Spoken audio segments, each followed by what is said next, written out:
Everyone, welcome to He's Not Wrong, and I'm your host, Chad D. And today's guest is someone whose work has shaped the way governments think, the way scholars debate, and the way ordinary people make everyday decisions. Cass Sunstein is not just one of the most influential legal thinkers of our time, he is, in fact, the most cited legal scholar in American history. If you've ever heard the term nudge, if you've ever signed up for something automatically because it was the default option, or if you've ever wondered why certain government forms suddenly seemed easier to navigate, chances are you've experienced the work of Cass in action.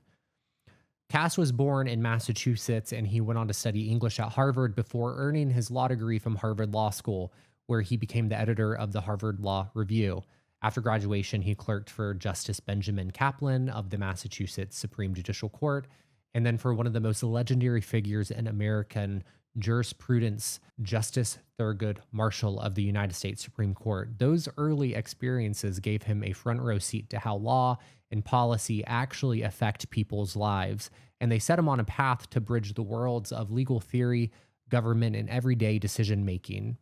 For nearly 3 decades, Sunstein taught at the University of Chicago Law School, becoming one of the nation's leading experts on constitutional law, administrative law, and regulatory policy. In 2008, he moved to Harvard Law School, where he now holds the title of Robert Walmsley University Professor, a distinction reserved for faculty who work across multiple disciplines. At Harvard, he co-founded the program on behavioral economics and public policy, as well as the initiative of artificial intelligence and the law, 2 programs that speak directly to the intersection of law, human behavior, and the technologies that are reshaping our world. He's been at the center of government during some of the most consequential years in recent memory. From 2009 to 2012, he served as the administrator of the Office of Information and Regulatory Affairs, often called the Regulatory Czar, under President Barack Obama. In that role, he oversaw federal regulations on everything from health and safety to the environment to consumer protection. His emphasis on cost-benefit analysis and his use of behavioral insights changed the way policy was made in Washington. More recently, he also advised President Joe Biden's administration on regulatory issues, including artificial intelligence and climate policy. Of course, many listeners will know Cass Sunstein from his groundbreaking 2008 book, Nudge, co-authored with Richard Thaler, who later went on to win the Nobel Prize in Economics.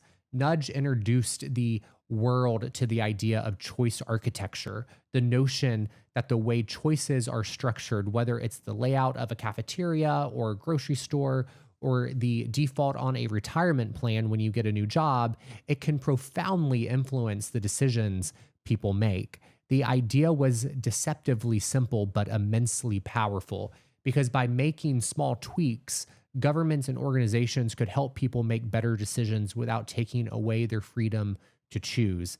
This became known as libertarian paternalism, guiding people towards better outcomes while preserving their autonomy. The book sparked a global movement, inspiring governments from the UK to Australia to set up nudge units, and it remains one of the most influential public policy books of the 21st century.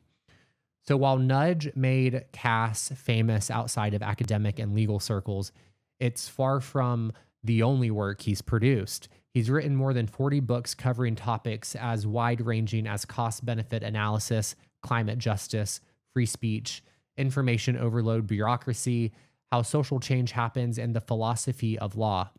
His writing has always pushed people to think about the balance between freedom and responsibility, between regulation and choice, between law as an abstraction and law as it is lived by human beings. Which brings us to today's conversation, because on September 2nd, Cass Sunstein's new book, On Liberalism, In Defense of Freedom, will be released.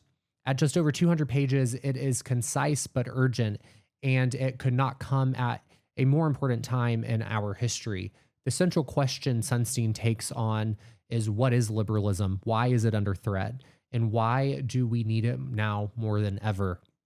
He argues that liberalism is not the weak or outdated philosophy that critics on both the left and the right make it out to be, but instead It is the foundation of freedom and self government, and it offers us the best hope for navigating the challenges of the 21st century.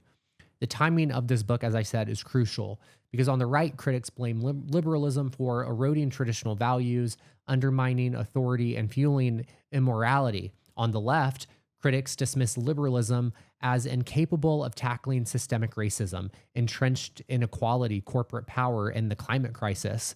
But Sunstein argues that both of these critiques misrepresent what liberalism actually is, and worse, they ignore its adaptability. Because liberalism is not static, it evolves over time. It incorporates new demands and challenges while holding firm to its core commitments of freedom and fairness and pluralism, the rule of law, and opportunity. So, as we begin this conversation today, I want to highlight that we're talking to someone who has shaped both theory and practice, a scholar whose work defines how law and policy are taught, a public servant who helped guide regulations at the highest levels of government, and a writer whose books have influenced everyone from presidents to prime ministers to ordinary citizens making everyday choices. Cass Sunstein is here with us today to talk about his new book, On Liberalism in Defense of Freedom, like I said, out September 2nd, this Tuesday. And we're going to explore what liberalism means, why it matters, and how it can be revitalized in an age of polarization, disinformation, and democratic backsliding. And along the way, we'll connect his philosophical defense of liberalism to his practical experience in government and his groundbreaking work in behavioral economics and his vision for the future of freedom in America and beyond. And with that, I give you my conversation with Cass Sunstein. Cass, thank you so much for joining me on He's Not Wrong. This is an absolute treat. I want to lay the foundation before we get talking about On Liberalism. It comes out on September 2nd, this upcoming Tuesday. And I want to lay the foundation because you have had such an interesting path to get to where you are today. You were the Harvard Law editor. You clerked for Justice Thurgood Marshall. You were a policy advisor for Presidents Obama and Biden.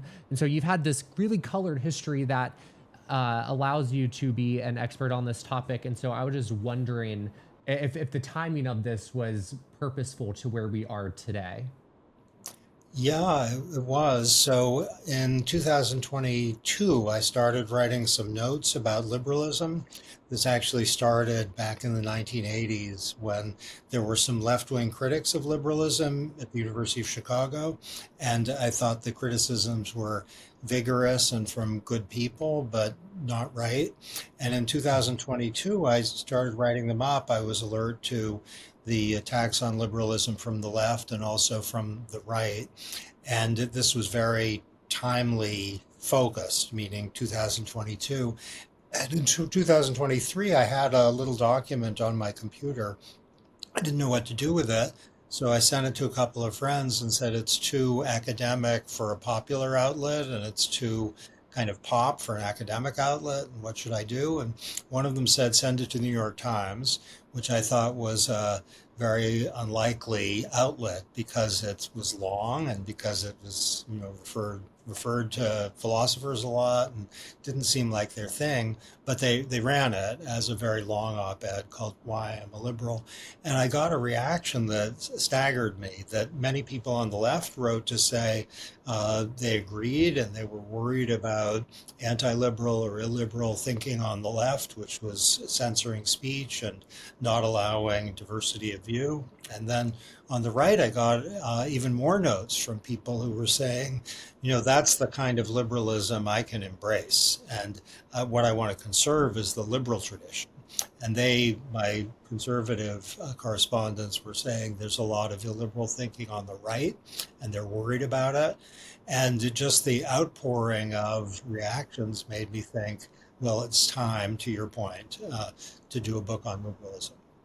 One thing that I think I've really noticed, I've worked in politics for years now, and one thing that I've noticed on the campaigns that I've worked on and doing the communications and the messaging for candidates is how, and they were Democratic campaigns. And so one thing that on those Democratic campaigns that we were fighting back against in Alabama is how the Republican Party has always seized very high level words and then they changed people's definitions and mindsets around those words, and one of them being liberal. And having a lot of people on the right and left think they know what being liberal means.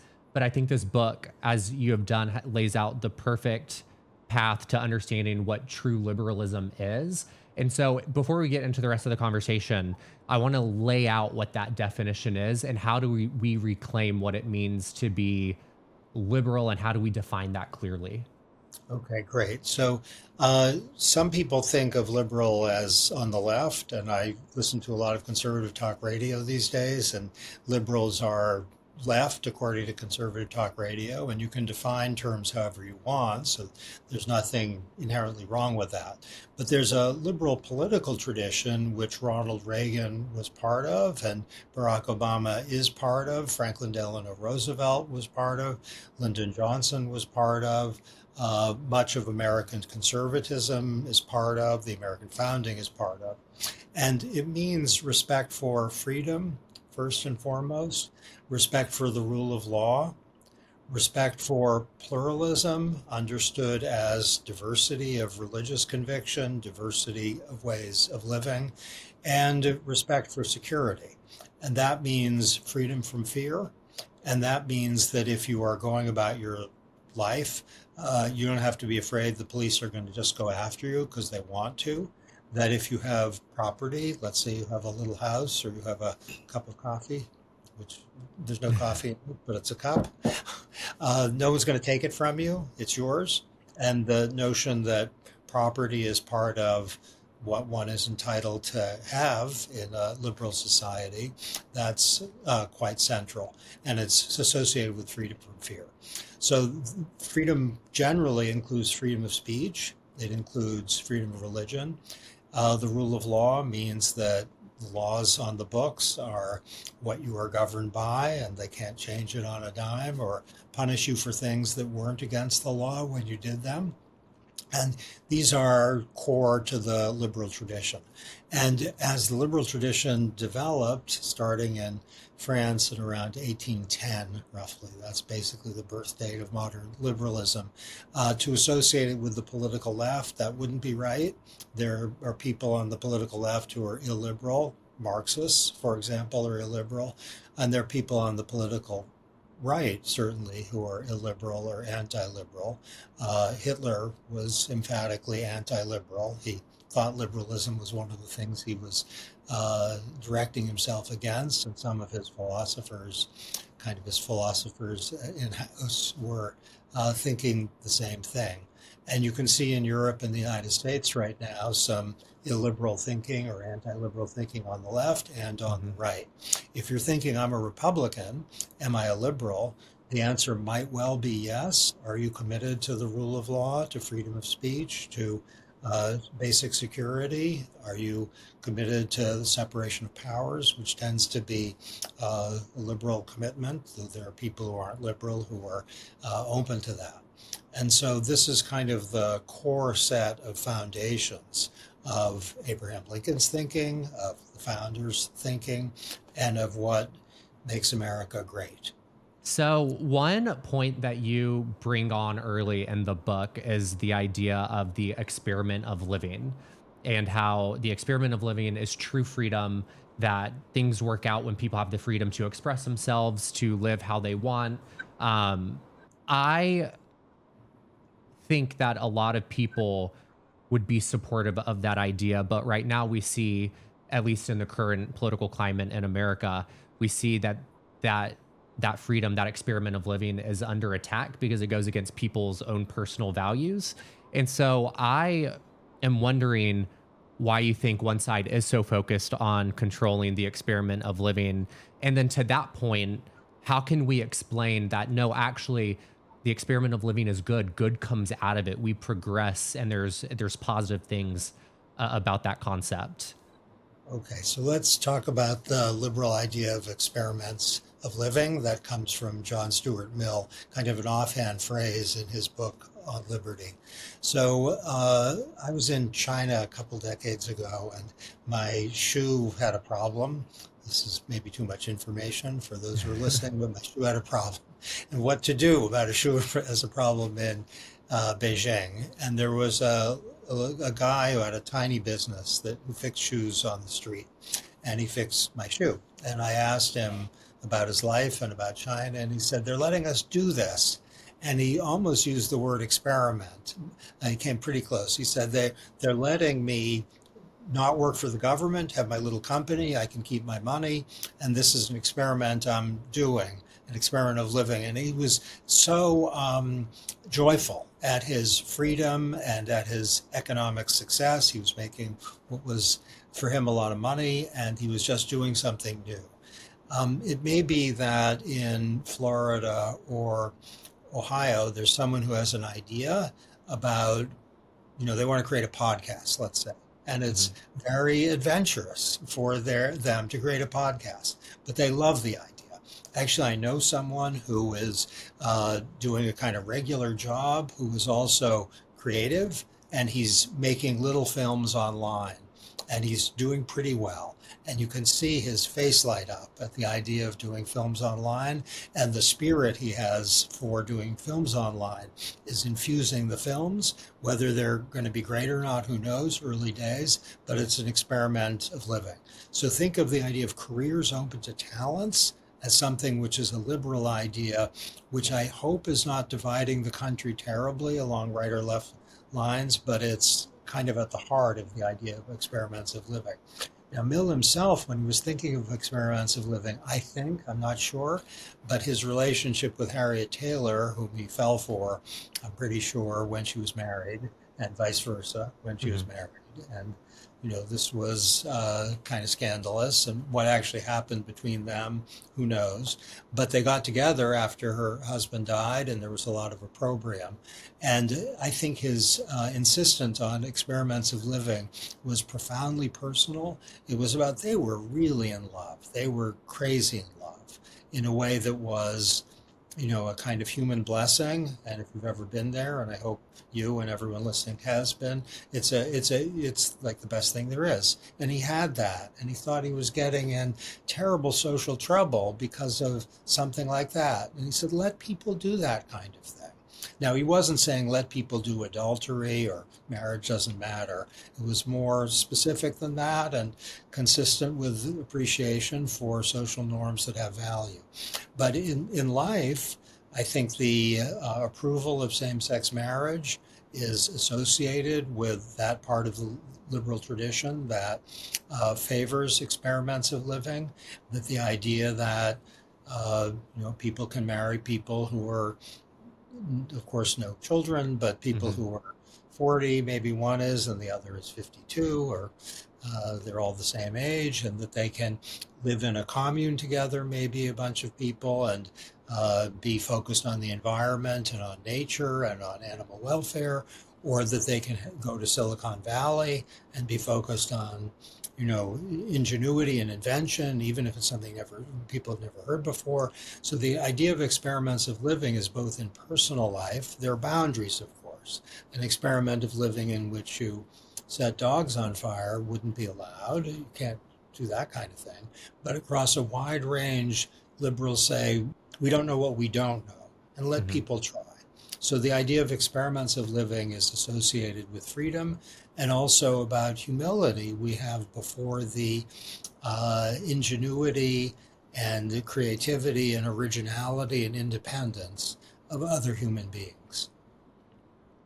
One challenge of liberalism that you've alluded to and with that and a little earlier and then in the book is how the right blames liberalism for eroding those traditional values, and then the left criticizes it for failing to address inequality and corporate power, climate change, all those topics. And then you argue that those critiques misrepresent liberalism and ignores its adaptability. I can understand very clearly how it misrepresents liberalism. But one thing that I'm curious about is the adaptability part to that. How can we adapt liberalism in a way that addresses those critiques and those issues? Okay, so you're asking great fundamental questions. I'm reading just today a book by Ludwig von Mises, who was a kind of right of center, free market, capitalist enthusiast liberal. So he both loved liberalism and loved capitalism, and he didn't think that they were different. And in the book I'm reading right now, he talks about how fantastic capitalism is because people make things or do things, Mhm. and they make money or not depending on whether other people like them or not. It's not who you're married to, it's not where you were born. It's if you're making something, let's say an online product, and other people like it, then you can make a living. If other people think it's not interesting, then you won't. And so that everything depends on whether you're helping others. It's a very nice picture. And there's truth in it. But the left doesn't like von Mises. Von Mises is kind of a demon to many people on the left, and it's because he liked capitalism so much. And I like capitalism plenty too. But I get the point that environmental degradation and horrific inequality can be associated with the system that von Mises cherished. So, what do we think about that? Well, liberals have long thought that if you're imposing harm on others, you should stop or pay. So there is a liberal account of the pollution problem, including the climate change problem, which would favor regulation and favor uh, uh, maybe carbon tax. So that's not super popular these days. But Mhm. doing the Clean Air Act is consistent with liberal ideals, and so is a lot in the domain of climate change. Now, there's an inside the liberal camp dispute about all that, and people are right of center who are skeptical of climate related regulatory stuff. They have some things to say. I don't agree with them, but they are my brothers and sisters insofar as they are talking liberal talk about economic growth, etc. Now, there's also on the left, thank you for this question, Yeah. there's a concern that von Mises, who's on my mind, didn't have nearly enough to say about inequality and, in particular, about acute deprivation and absence of opportunity. And that is something the left says liberals, and particularly neoliberals, are blind to. I think that's an extremely fair concern, and it identifies the question, what form of liberalism do we like best? And my preferred form is Roosevelt's. Roosevelt believed in a second Bill of Rights, which included a right to a good education, a right to protection against horrific circumstance, like you can't, you're disabled or you're super old or you're incapacitated in some way. He favored a right to a job. What that means exactly, we can talk about, but he favored it, right to a good job, he said that, and he favored protection against monopolies. So this is the second Bill of Rights, and many liberals say to the left, we get your critique of liberalism, what do you think about this? Now, on the right, in some ways, it's trickier. So there's a lot of fire. Have you noticed on the right these days? Is that Mhm. visible? And some of the fire is anti-liberal fire. And I find the most interesting form of right of center anti-liberal fire to be taking a theme from Tocqueville, who worried that liberalism would destroy and dissolve its own preconditions, which include traditions, customs, norms, associations, which are in tension, some people think, with liberal thinking. So if you love your parents and are, respectful of them, that might be just a ingrained socially or genetically, maybe even thing, which on this view, liberalism isn't supportive of or doesn't have an account of. Or you might need, and some people think liberal societies need, a lot of people of faith who are, worshiping God, and that is a condition for liberal societies to work. Or if you don't think that, you might think something is needed about respect for norms and traditions, which aren't themselves liberally founded and which liberalism might eat away at. So I got comments from people who read drafts of the book who said that's a serious problem for liberalism, that the right is correct to be really concerned about that. And it's Houston, we have a problem where we is liberalism. Now, I don't agree with that critique from the right at all. And that's because liberalism is an account of what the government can be doing.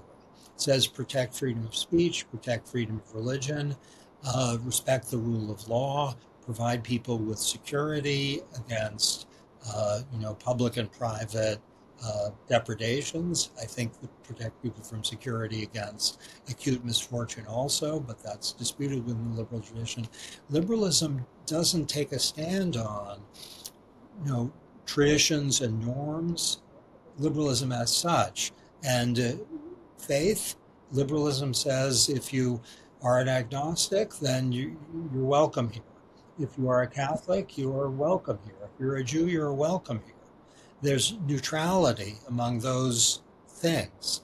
Now, many people on the right think that's nonsense. And I say it's social glue, and it shows a form of respect for persons. And if that's nonsense, well, we need a lot more of it. I'm going to get to my next question in a little bit, but there's something that you said that makes I'm jumping forward to another question because you were talking about equality. And then beforehand, we were talking about opportunity that can come from liberalism. And in the book, you talked about how liberalism needs to expand in order for opportunity to expand for everyone.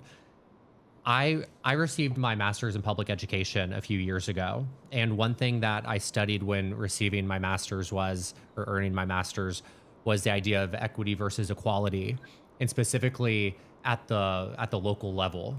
I'm from Montgomery, Alabama, and I live in Birmingham from Montgomery. And in Montgomery, there are a handful of private schools that were established in the mid 1950s, early 1960s as direct protest to integration. And because of that, the public school system has never really recovered in terms of quality, in terms of resources. And that's where the argument for me, equality versus equity, comes into play, because there are schools and areas that are impacted by those lack of resources that they need more in order to allow students to be competitive and to receive the same level of education that, say, the private school kids are receiving. And so with all of that, in terms of liberalism and expanding and creating opportunity, is equality or equity, which one is the better approach in looking at liberalism? Does liberalism favor, I would think it favors equity, but I might be wrong on that. I'm wondering your stance on which liberalism favors. If I follow you, I'm in complete accord. So liberals don't insist that everyone has the same wealth or everyone has the same income. Hmm. And liberals tend to be very nervous about that idea and think it's associated with illiberal or anti-liberal thinking, like Marxist thinking. So if some people are earning $500,000 a year and some people are earning $250,000 a year, then some people are earning twice as much as others, but liberals are okay with that. Okay. If some people are earning $500,000 a year and some people are earning $0 a year, liberals are very concerned about that. They're not okay with that. They want to know, why are they earning $0 a year? And it might be an absence of educational opportunity. It might be an absence of job training and so forth. It might be that government should be doing something to fill the bill, as Roosevelt thought, either through job opportunities that are public sector or through just resources so that people can survive. So equality is, in terms of economic equality, tends not to be a focus of liberal concern. Some liberals, like Hayek, who's a very conservative liberal, free market liberal, was not keen at all on equality. He did, at least in his relatively younger years, he lived a long time, favor a social safety net. But there are Hayek types who don't even favor that, and they do count as liberal. It's not my favorite form of liberalism. If equity, as you're describing it, means that everyone gets a chance to go to a school that equips them to compete with others. That's a liberal idea. It's associated with the idea uh, of opportunity for all. Equal opportunity for all is a pretty aggressive idea, meaning to get to equal opportunity for all is really hard, but decent opportunities for all, that is a liberal idea. And we definitely don't have that. That's a problem. So what you're describing in Alabama is inconsistent with, I think, the best conception of liberalism. Can I tell you a story that what you Yeah. said reminded me of a personal story? When I was in high school, I worked for the Army Corps of Engineers. I had a kind of summer job doing something low level. And I had a friend named George who was about my age, 16, 17, 17, I think. And he asked me where I was going to college. This was my last year there I guess, entering my senior year or maybe after my senior year. I was about to go into college. And he said, "Where are you going?" And I said, "Harvard." And he said, "You must be rich." And my initial reaction was, this is 17-year-old me. No, I must have studied hard and, whatever. And he had truth in what he said. Now, I wasn't rich. Mhm. My family wasn't rich. But they did have me in a position where I could go to a good, as it happened, private school. Would I have gotten into Harvard if I'd gone to a private school? I think no way. If I hadn't gone to that school, if I'd stayed in very good public schools, no way. So he was on something, not drugs, on the side of truth. And I thought about him. I can see him now, George. He was my best friend there, and his he wasn't poor, but he was lower middle class, and he just didn't have the opportunities Mhm. that I had, and that's an equity problem, and Yeah. that's in tension with liberal ideas about decent opportunity for all. Yeah, that's one thing on the podcast that I try to call out and try to educate people on is that idea of privilege, the idea of equity, that it's not necessarily a bad thing, but there does need to be a recognition to understand, to have a basic understanding of what that means and what can come from that. So I don't want to like water this down in my explanation now. So correct me if I'm wrong, but you argue that liberalism is a safeguard against tyranny.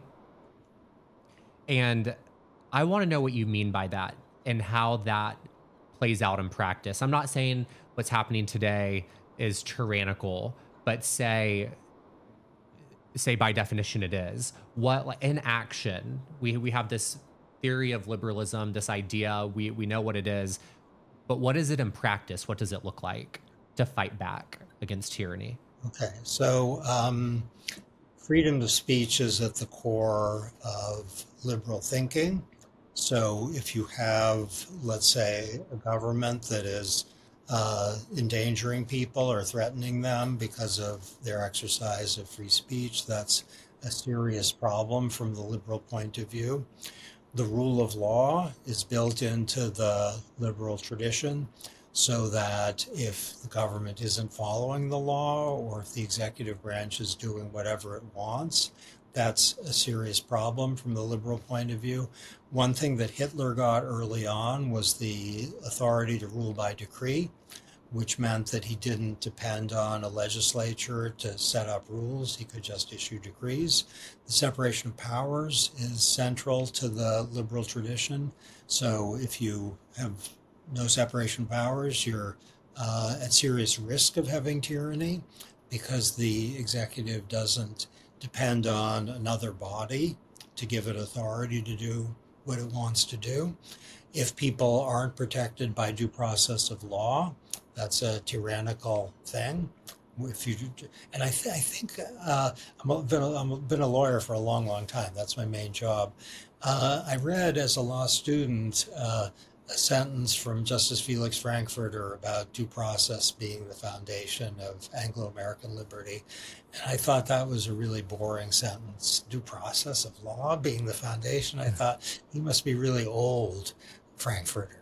But but he knew, of course, better than I did. And to think now that the right to due process, meaning you get an independent judiciary to protect you and to hear you, before the authorities can do something to you. That's that's really central to avoidance of tyranny.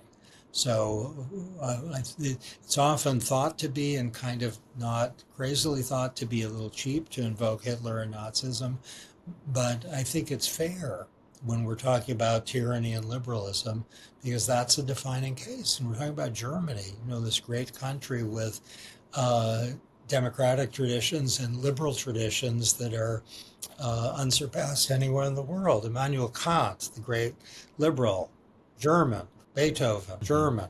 Jürgen Habermas, a great philosopher of liberalism and democracy, German. The Weimar Republic, German. And that's where, we have a defining case. There's also Mao's China and Stalin's Russia. On Liberalism, reading it, it feels like a very philosophical statement. It's a philosophical book. It's theory, but you wrote nudge as more in practice. You can take what you wrote in nudge and you can apply it across the board. And so I was wondering, looking back, do you think of On Liberalism and nudge as bookends to the same conversation around freedom? And yeah, we'll start there. Yeah, I completely do. So, nudge and liberalism could be bookends for any collection. Okay, that's a little self-serving, but they also have a commonality. So the idea of nudging is approving of interventions that preserve people's freedom of choice, but lead them in directions that make their lives go better by their own lights. Mhm. So let's give some examples. A GPS device is a defining nudge where you get to say, I want to go to New York City. I don't want to go to Boston. It's your choice of destination. And if the GPS device says, here's how you get to New York City, and you think, I don't like that way, I know a better way that's faster or prettier or easier for me, then you can override the nudge. So nudges are respectful of people's choice about where to go. And they also allow people to say, sorry, nudger, I don't like what you're suggesting at all. I'm going to do it my way. Think of a calorie label in a grocery store as a nudge. If you have an issue with weight or you're watching your weight, at least you get to know the number of calories. If you think, I want those pieces of fudge, even though they're really high calorie, liberals and nudgers say, go for the fudge if you want, but at least you're informed. If you get a reminder on your cell phone that you have a doctor's appointment next week or that you have a bill due, that's a nudge. You can say, I want to cancel that appointment, or I'm going to take the late fee or request an extension. You can do that completely, but a reminder is emphatically a nudge. If you get a warning of some kind that if you press this button, you're going to delete the draft of your new book and it's not going to exist anymore. For me, that's particularly painful. For others, maybe that wouldn't be so painful, and there are other corresponding things. But if you get a nudge saying, don't send that email, for example, which has the word F in it, not the word F, the mean word that starts with F, it has 7 of those. Um, do you really want to send this? That's a nudge to rethink. If you're about to make some huge purchase and your credit card company says, is this really what you want to do? You're being nudged to reconsider. And these are preserving freedom, but they are helping people to avoid mistakes based on potentially lack of information or potentially what are called behavioral biases, like we tend to focus on the short term, not the long term. People tend to be inattentive to some aspects of the situations in which they find themselves, and people tend to be unrealistically optimistic, believe it or not. And nudges can counteract those biases. What makes the Nudge Project liberal is that it is insistent on the importance of freedom of choice, and nudges are things that you can ignore, but they are often super helpful. I drove my car into work today, and it was nudging me at various times, you know, giving a signal I change lanes, Mhm. giving a signal that I'm not so far away from hitting something, makes a noise. When I back up, there's a camera in, which is nudging me to pay attention to whether there's a cat or a dog behind me. So cars are full of nudges, and they preserve freedom of choice because you can say, yes, I really want to change lanes right now. Stop making that noise. So we've talked high level about liberalism. We talked about how nudge can be put into practice. I'm curious how those two things informed the work and the policy making that you did within the presidential administrations that you worked in. Okay, so a recent one is heat.gov. You can see that website. That was something I got to play a role in along with many others. And the idea is that extreme heat in the summer is a problem for many people. And to know it's going to get really hot or to know what to do when it gets hot, that's valuable. It can save lives in some cases and Mhm. reduce illness and terribleness in other cases. So think of informational interventions. There's something called the National Risk Index, which I played a Mhm. role in. Last I checked, both heat.gov and the National Risk Index were alive and well, where if you live in Birmingham or Mhm. you live in Los Angeles or you live in uh, a rural area, you can find out what risks you're subject to, and that might make the markets work better. So make value of property go up because the risks are low, or go down because the risks are high, and that's a good thing for those who like free markets to have markets be informed. The National Risk Index is can be understood as a kind of a nudge, and a lot of people think climate change is a serious problem. I'm among them. A lot of people don't think that. I think they're wrong. But even if you don't think climate change is a serious problem, you kind of want to know about flooding and wildfire and extreme heat and drought risks. And the National Risk Index tells you those things. Under President Obama, I worked on the fuel economy label, which we now Mhm. have, and which is a nudge. And the basic idea is when you buy a car, you get to see with some clarity how much it's going to cost. Maybe you're getting a plug-in hybrid and you want to know, am I going to save a lot of money or not much? Maybe you're getting a car that is fuel efficient, but you don't like it as much as one that's not fuel efficient. What are the economic stakes? The label will tell you that. I worked on the My Plate for the food plate, it's called, and the plate is a way of giving people clarity about what are healthy eating choices. Uh, Choose My Plate, I think, is the website that's still up and running, and that's very much a nudge. I worked on a program called direct certification, and the idea is both Republicans and Democrats agree that poor kids should get free school meals, lunch and breakfast. Yep. Um, and a lot of families didn't sign up, maybe because you got a letter from the government, you're scared, maybe you're focused on how am I going to make ends meet and not on how am I going to deal with this confusing letter. Maybe the letter's just too complicated to manage. So what we did was to enroll people automatically in the program if the relevant authorities know they're poor, so we don't want any fraud.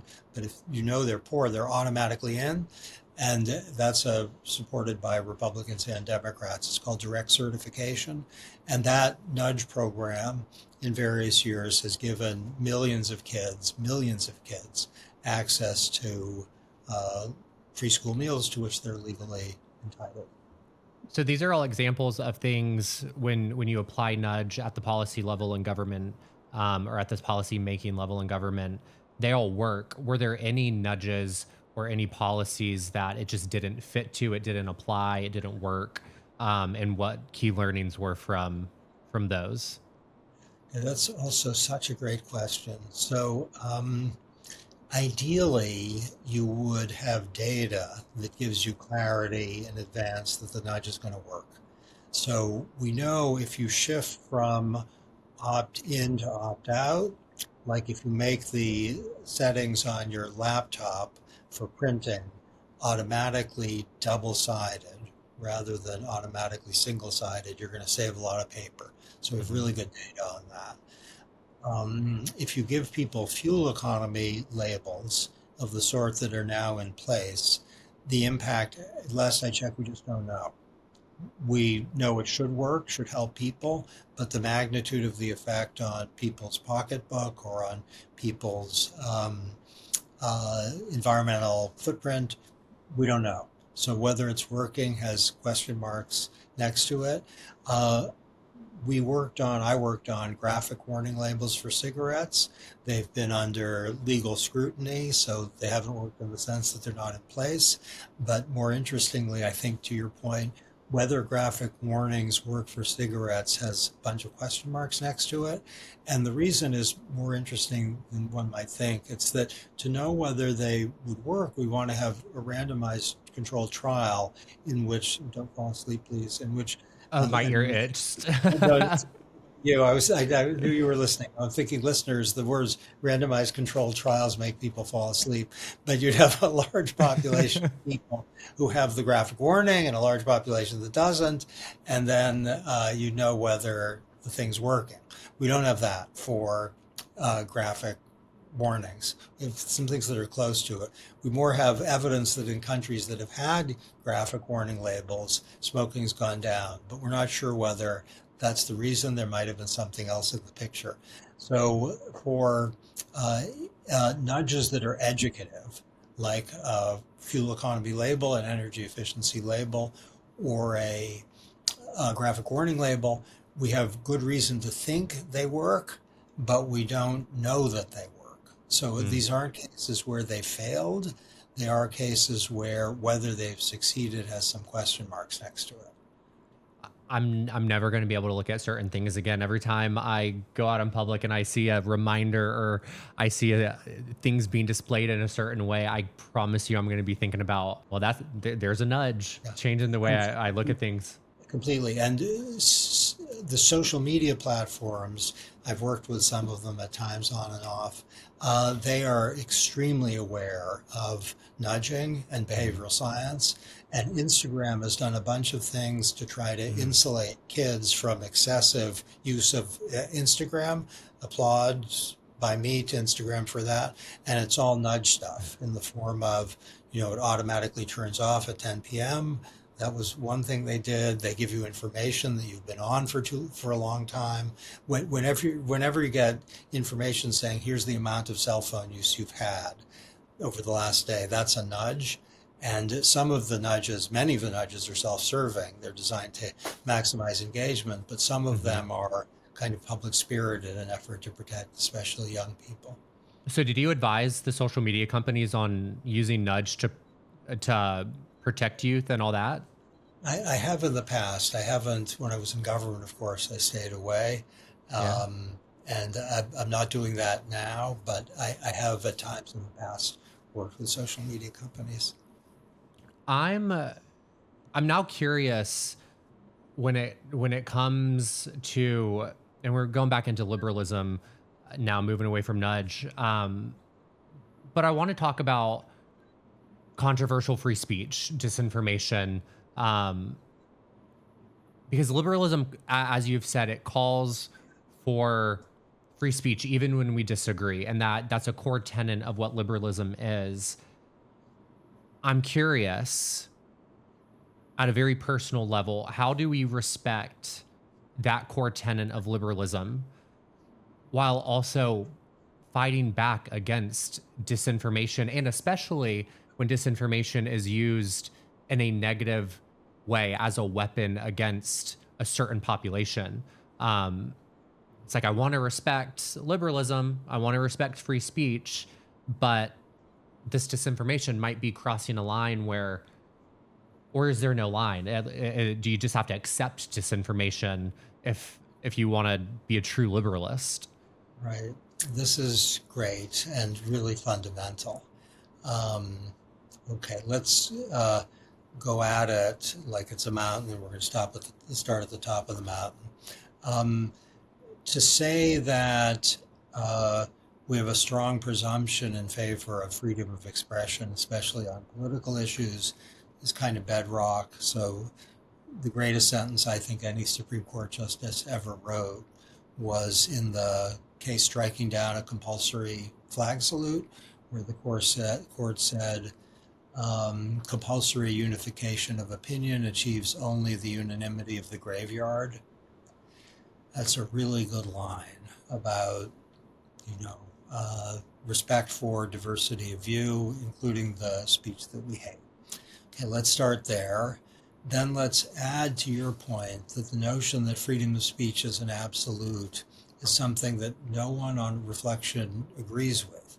So if someone says, let's fix prices, that's an exercise of freedom of speech. It's a violation of the antitrust laws. If someone says to a political official, I'll give you this amount of money, if you vote that way, that's a bribe and might well be a violation of the criminal law, not protected by freedom of speech. To work for the government, I filled out a bunch of forms and said various things about my past. I joined a very large number of people. If you lie on those forms, that's a crime. So speech is regulable there. If you buy my book on liberalism, you'll never lose your hair. I wish I'd bought that book on liberalism before I started to lose my hair. That's fraud, and that's not protected by freedom of speech. If I say that my neighbor is an extremely nice person, but he's selling heroin, it's kind of awkward on the street to see your neighbor selling heroin. That's libel. My neighbor isn't selling heroin and I know it. So that's not protected by freedom of speech. So I'm giving a pretty long list, but it's kind of a small part of the real list of forms of speech that aren't protected by the First Amendment. Then we have to ask, why are those forms of speech not protected in an emphatically liberal society? And there's an account about the harm it causes and its lack of connection with the reasons that freedom of speech exists. And then we have to just play that out with respect to the forms of speech that you're concerned about. So if you say something like, I don't know, men are better than women at basketball, though I'm not very good at basketball. If you say that men are more fun to watch playing tennis than women, I think that's false. But you can say it, whether it's true or false. Then if you say something about your political opponent, it might be libelous. Now, New York Times against Sullivan, the Supreme Court case, gives a lot of protection to falsehoods about public figures, but it's not unlimited falsehoods. So if you say it knowing that it's false or recklessly indifferent to the question of truth or falsity, then you can be sued for libel. So I'd want to build up from these categories to the cases that concern you and me too, very much so, and think whether we have traditions of regulatory permission slips that are not something we should be ashamed of. To say that fraud is not protected by freedom of speech, that's a good thing. So then the question is, how does this apply to current things? We're nearing the end of our conversation, and so I want to. This is going to be more of a broad, open-end question for you, but I'm curious what the one thing, if the listeners, if he's not wrong, can take away one thing from On Liberalism, what do you want that to be? And then also, how can those listeners live out liberal values in their daily lives? Okay, the one thing I think I'd single out is the rule of law is of central importance.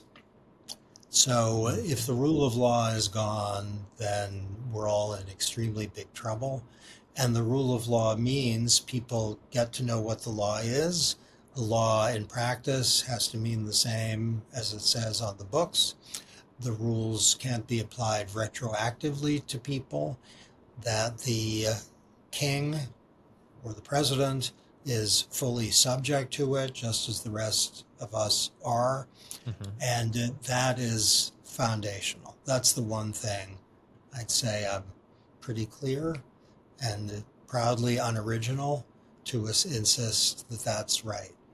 What we can do in our daily lives, I guess, is to follow the improbably named but very wise federal judge who said the spirit of liberty is that spirit which is not too sure that it is right, said learned hand, during World War II. And those words are, I think, perfect because not too sure that it is right is different from not sure that it is right. You're not too sure that you're right. And that entails a sense of humility and respect for one's fellow citizens. And that's at the core of a liberal society. And the final question, Cass, what are you not wrong about? I'm not wrong about the title of my coming book, which is in early stages, which is Animals Matter. It's about dogs and horses and cats, and the idea that they matter. That's clearly correct. Can you give us any more information on this book?